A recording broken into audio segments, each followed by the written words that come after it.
sky and sea and breeze, lovers and children, flowers and trees, miracles everywhere.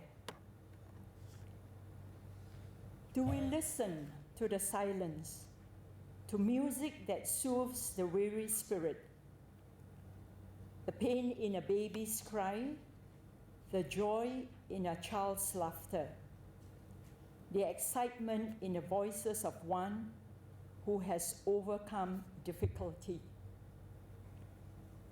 I think 2 days ago when I was sitting in front of my computer and I saw this beautiful icon of a parent who have gone into a restaurant and they have a special child.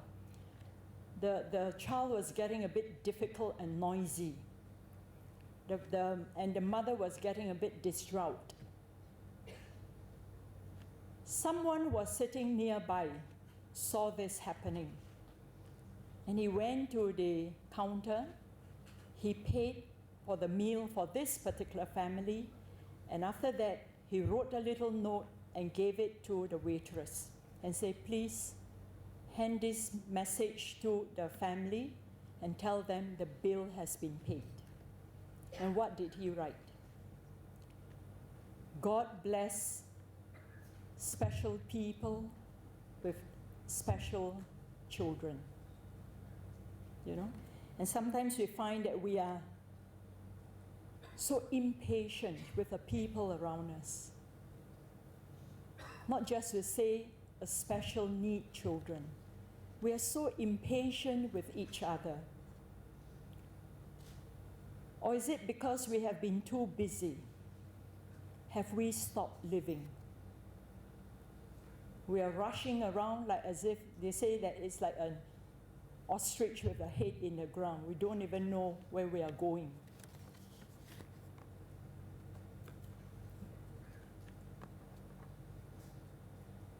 So today, with the proliferation of information, growth in wealth, you find there are a lot of talks by gurus. They tell you how to multiply your million, right? With 1 million, you can invest and get 5 million, right?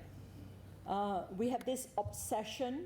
You find that if you are to sit in front of the TV to watch, there's a lot of advertisement about the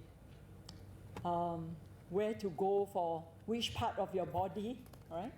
If you find that you need to maintain that physical beauty, an obsession with power, status, and what have we.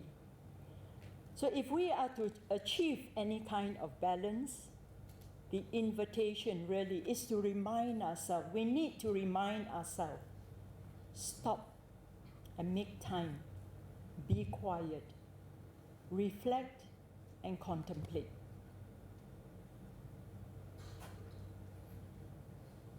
We have to do this.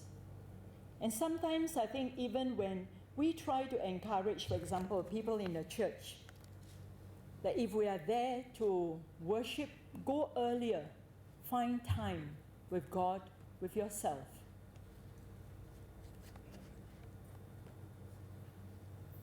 So the questions that I hope will surface in our mind, as I say, not just people in jeans and t-shirts.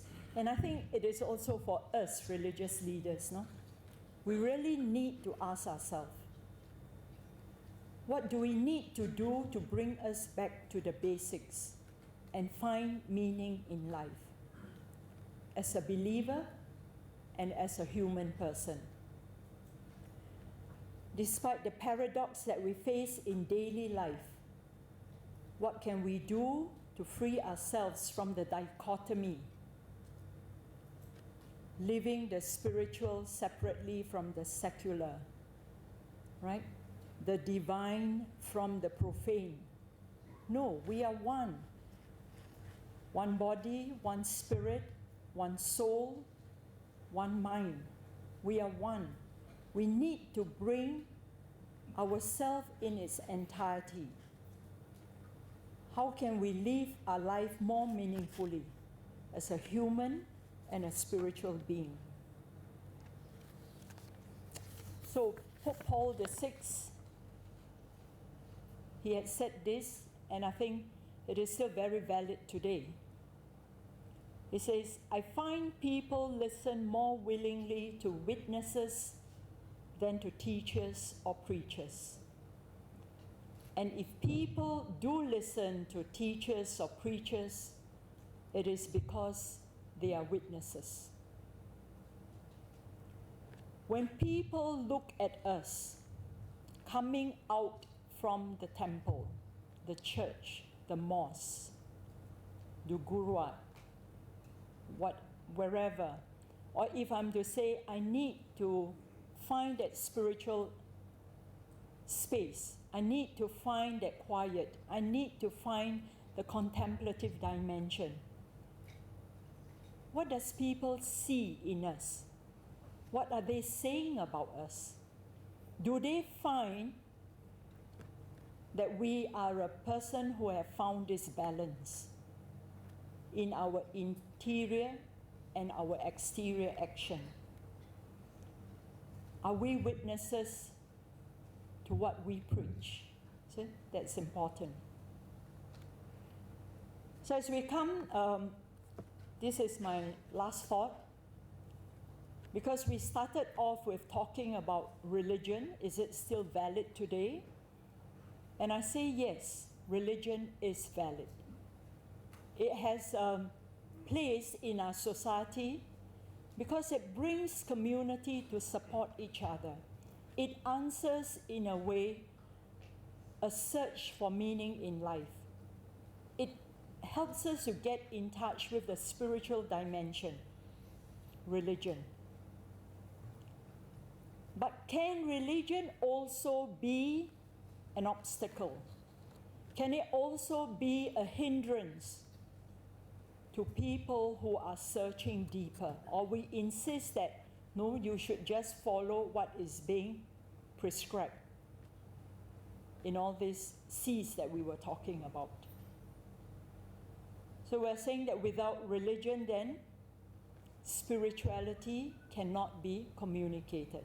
So what we learn in religion helps us to express our religious experience. It gives us a language.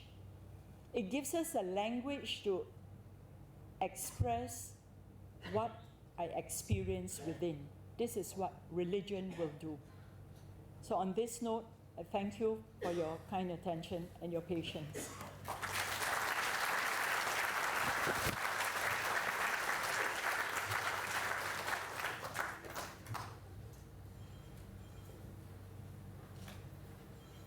Thank you, Sister Teresa, for the enlightening lecture. Now we will proceed to the second part of today's lecture and open the floor to any questions that the audience may have. There are two mics on the other side of the lecture theatre. I would request you to please state your name and the organization or background where you come from, and then your question, please. I'm Carol from Raffles Institution. So actually I have a few questions, but before I start, I would like to firstly ask Sister Teresa, have you ever doubted God's existence? Have you ever doubted God's existence?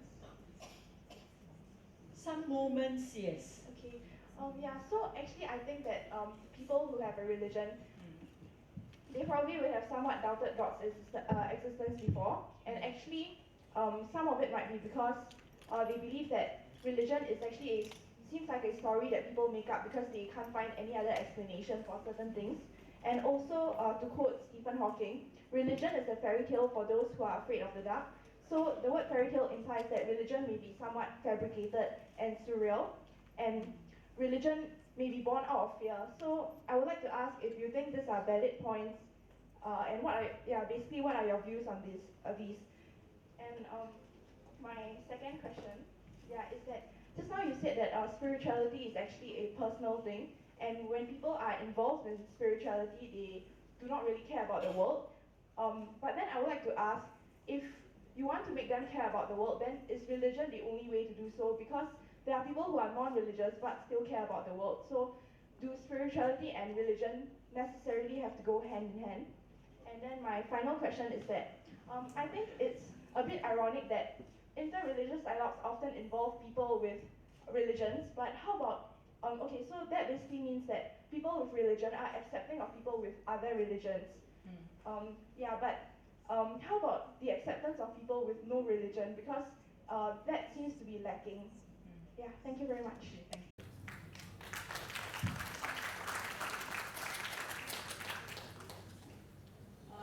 Carol, right? Yeah. I hope I got your question. Questions, yeah. Because that's a mouthful there. I think your first question, when you ask me, have you ever doubted God? You see, doubts arise not because I am not religious. Okay?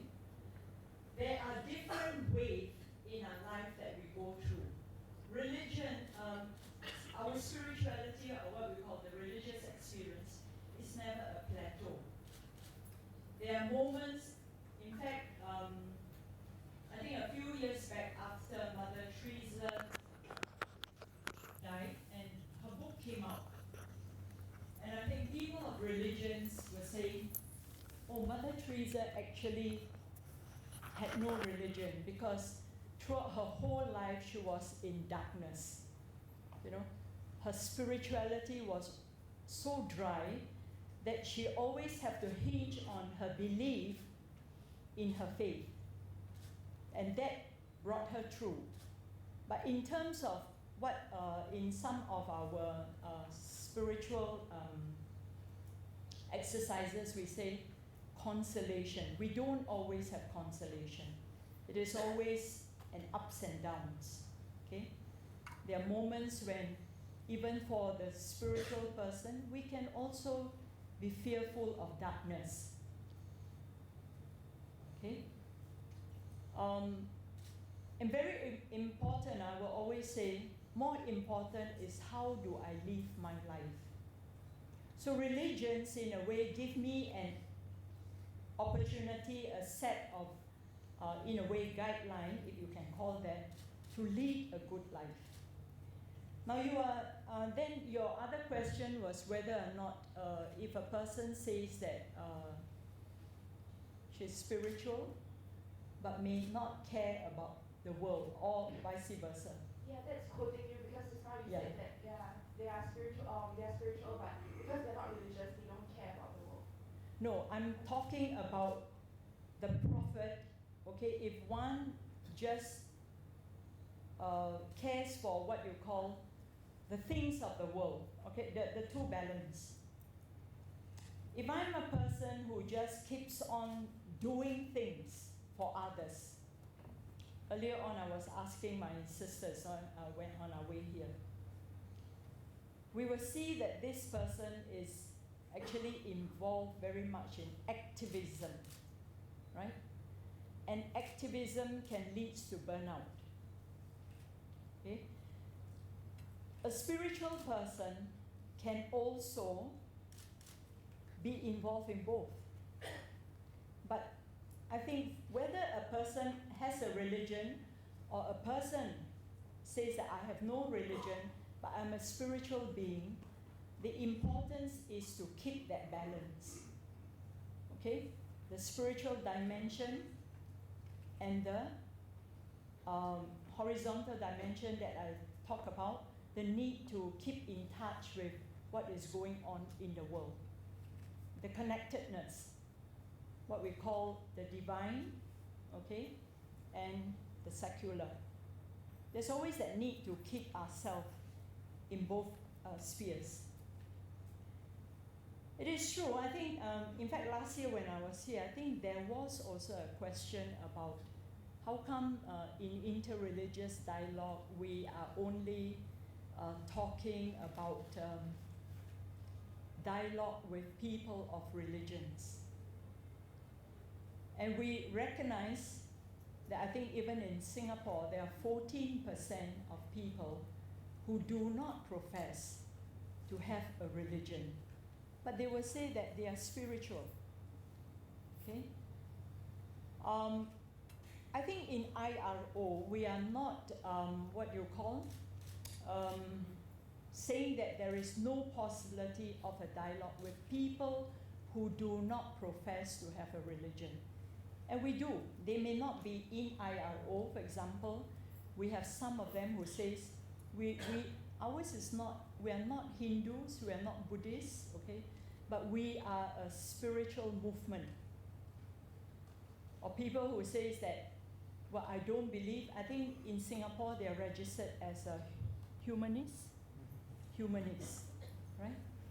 But even humanists, I think there are moments when they will also seek moments of clarity for themselves and try to live that contemplation, that spiritual dimension.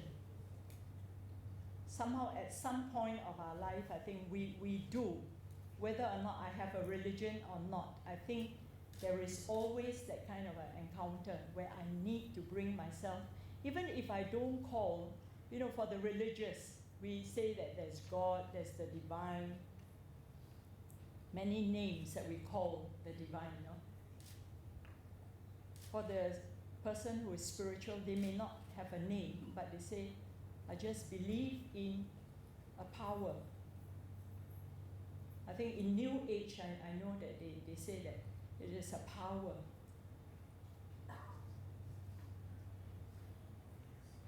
Does Carol? that answer your question? Thank you so much. Yeah. All right, thank you very much. Next question, please.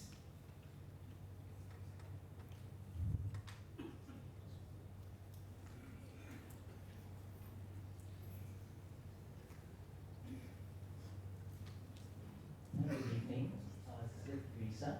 I'm Kit Whitehead from US Interfaith, and thank you for your sharing. I thought I really liked how you talked about religion and spirituality and how they are both important.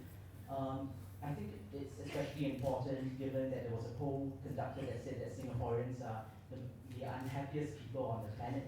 So I'd just like to ask about that. A friend once mentioned to me a response to that poll saying that it shows that religious leaders in Singapore are not doing their job. Because you see how unhappy they are, even with religion is useless. So how should we, as religious believers of whichever faith, how should we respond to such accusations and show that religion and spirituality can really go hand in hand? Thank you. Well, I'm not sure whether any of the religious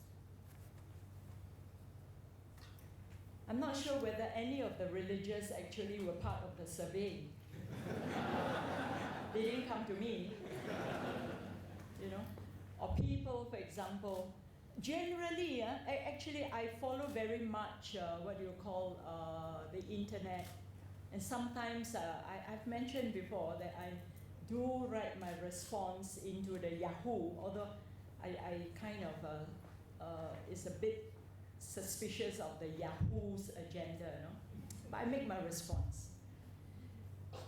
And I find that actually, sometimes, I don't know why are Singaporeans, those maybe that they who got to be interviewed, why are they so unhappy?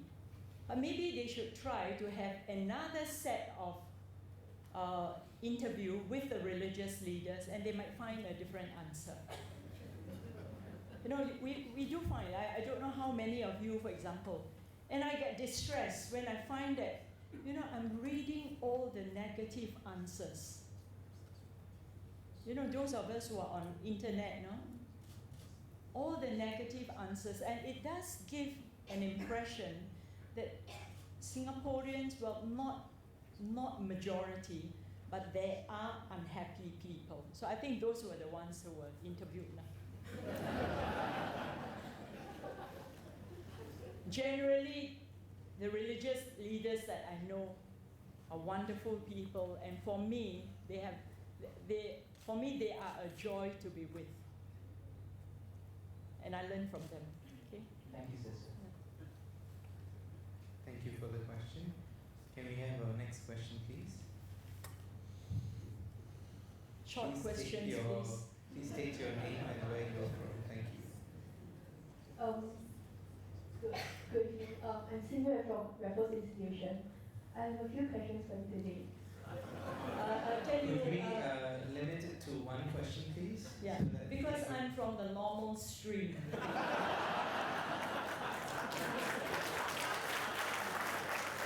So I handle one question at a time. Thank you.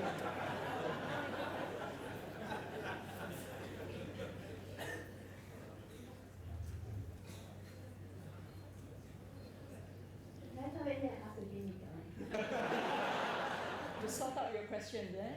All right. I hope this is not part of the survey. It's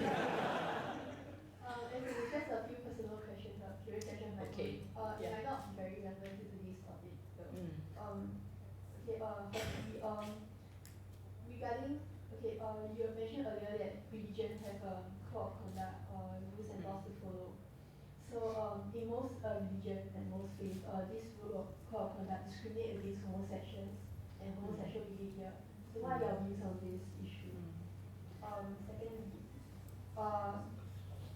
because you mentioned that we have conquered the patterns, but we did not conquer our prejudice. So do you see this discrimination against homosexual behavior from prejudice that we have not conquered? Secondly, I noticed that in this picture, there's just one female religious leader, which I think is And me again, huh? yeah. So, how do you account for the lack of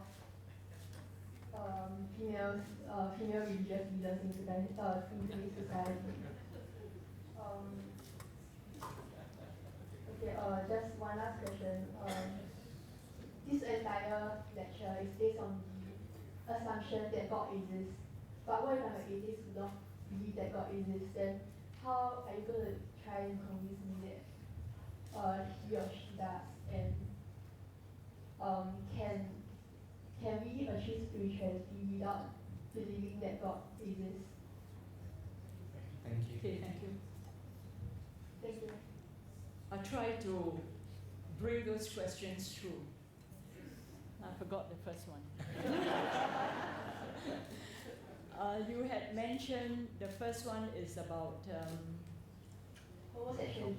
okay, the homosexual. I knew that was going to come up. Okay.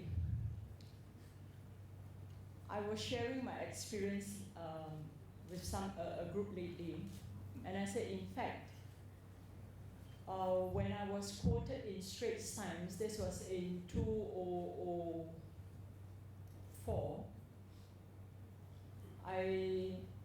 there was a group, you see, at that point in time, I think the former Prime Minister, Goh Chok Tong, was saying that the government civil service will employ homosexuals.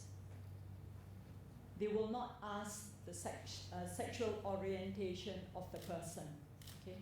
They will be employed. I think the community then, or there was maybe not really an open community, but certainly there was a group of homosexuals who was happy with that kind of openness from the government side. And what happened was, I was asked by Straits Times, my view, about a group of Christians who was actually very worried about that openness, and they felt that there was going to be a floodgate of homosexuals coming out into the open.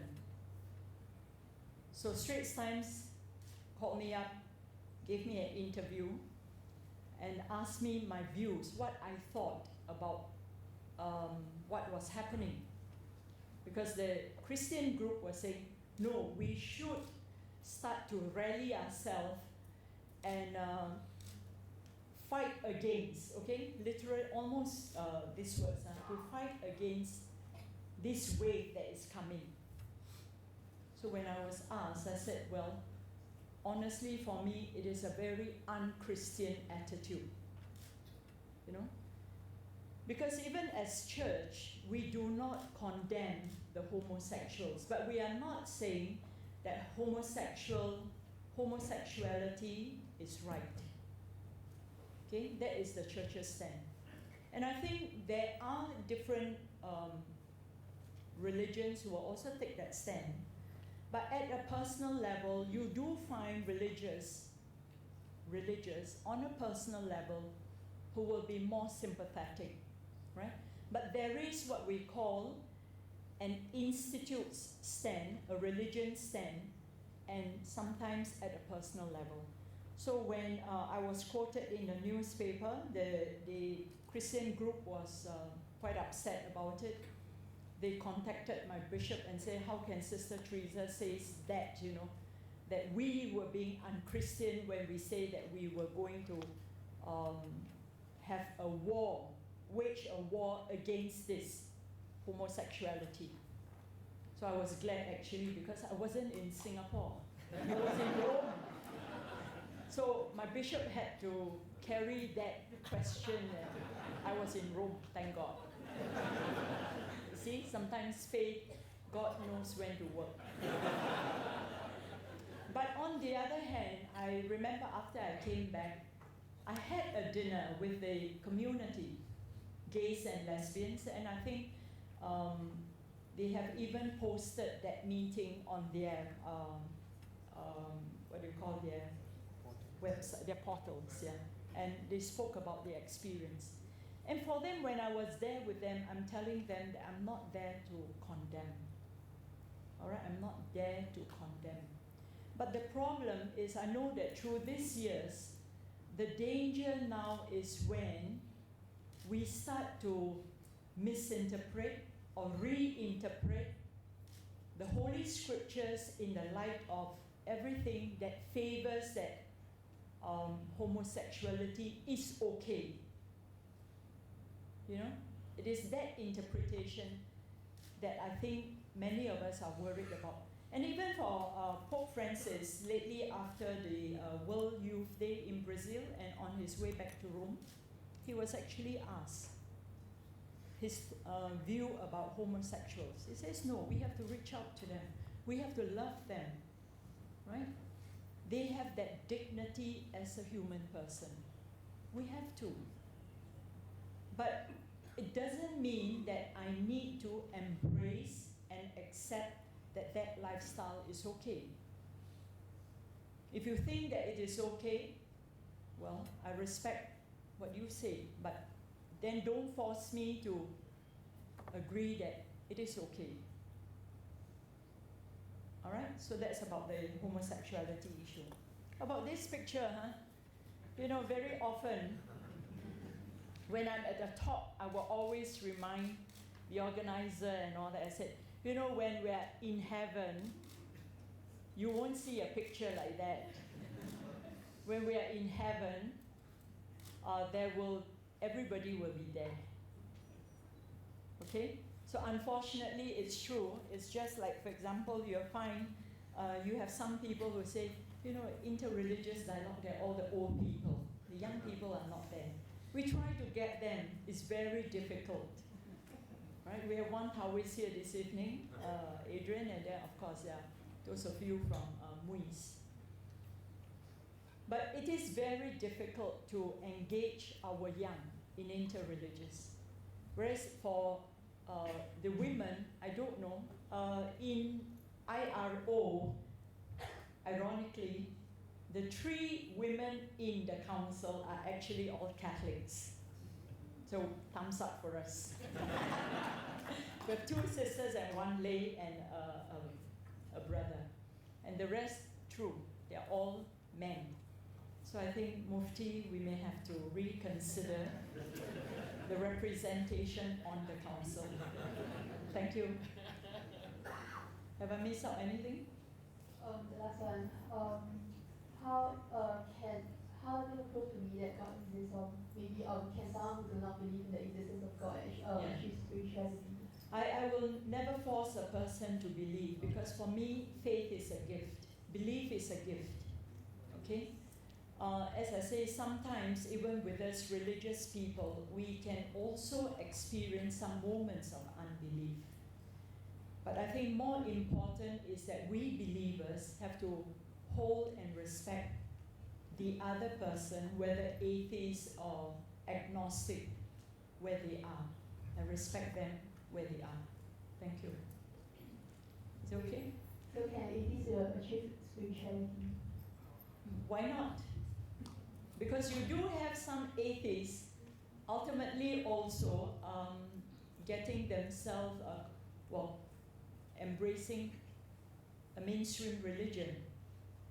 There are people who say that they are atheists. I think what I meant is that if you don't believe in the existence of God to the very end, can you still achieve spirituality?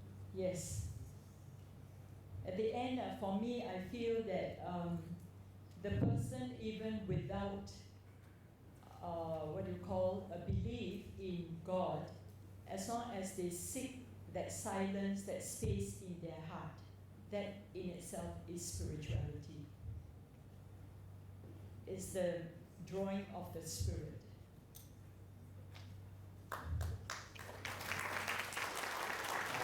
If I would just add to Sister Teresa's comment, I think just like if you compare two states of being cold and being heat, there's no device that can actually measure how cold something is, but you have a thermometer that can measure how hot something is. So cold is actually the absence of heat. So being an atheist, you are saying that there is absence of God, but you realize that there has to be an absence of something for something else to exist. Just like, because I think today's generation, thankfully I belong to the young generation, so I'm one of the youngsters over here. Probably someone out there is more qualified to sit here on this chair.